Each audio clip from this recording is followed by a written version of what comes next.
சட்னி செய்யலாம். அதுக்கு வந்து நான் பூண்டு ஒரு 5 பல், காஞ்ச மிளகா 9 மிளகா இந்த மாதிரி பெரிய மிளகா எடுத்து வச்சுருக்கிறேன். இது கொஞ்சம் காரமாக இருக்கும்.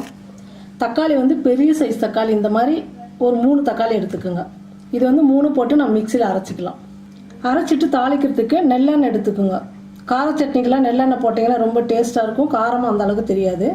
தாளிக்கிறதுக்கு கடுகு கொஞ்சம், சீரகம் கொஞ்சம், 1 ஸ்பூன் வந்து உளுத்தம்பருப்பு, கருவேப்பிலை கொஞ்சம், மிளகாய், பூண்டு, தக்காளி வந்து கட் பண்ணி போட்டுருக்குறேன். இப்போ நம்ம மிக்சியில் வந்து நைஸாக அரைச்சி எடுத்துக்கலாம்.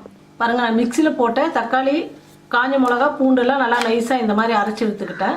ஸ்டவ் பற்ற வச்சுக்கலாம். கார சட்னிக்கெல்லாம் நல்லெண்ணெயில் தாளித்தா உடம்புக்கும் குளிர்ச்சி, ரொம்ப நல்லா ஒரு டேஸ்ட்டாக இருக்கும். நான் ஒரு 50 கிராம் எண்ணெய் ஊற்றிருக்கிறேன். கடுகு போட்டுக்கலாம். உளுத்தம்பருப்பு போட்டுக்கலாம். கருவேப்பிலை. இப்போ வந்து நம்ம அரைச்சி வச்சுக்கிற கார சட்னி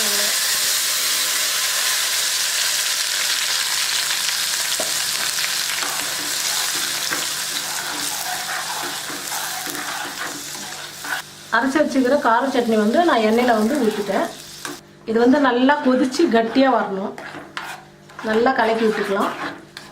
ஒரு 5லேருந்து 10 நிமிஷம் நல்லா கொதிக்கணும். காஞ்ச மிளகா, தக்காளியெல்லாம் நம்ம பச்சையாக அரைச்சி போட்டுருக்கு இல்லையா, அதெல்லாம் பச்சை வாசனை போகிற அளவுக்கு நல்லா கொதிக்கணும். பாருங்கள், நல்லா வந்து கார சட்னி கொதித்து வந்துடுச்சு. இப்போ வந்து இந்த சமயத்தில் நம்ம கொஞ்சம் உப்பு போட்டுக்கலாம். சட்னி தேவையான உப்பு போட்டுக்கலாம்.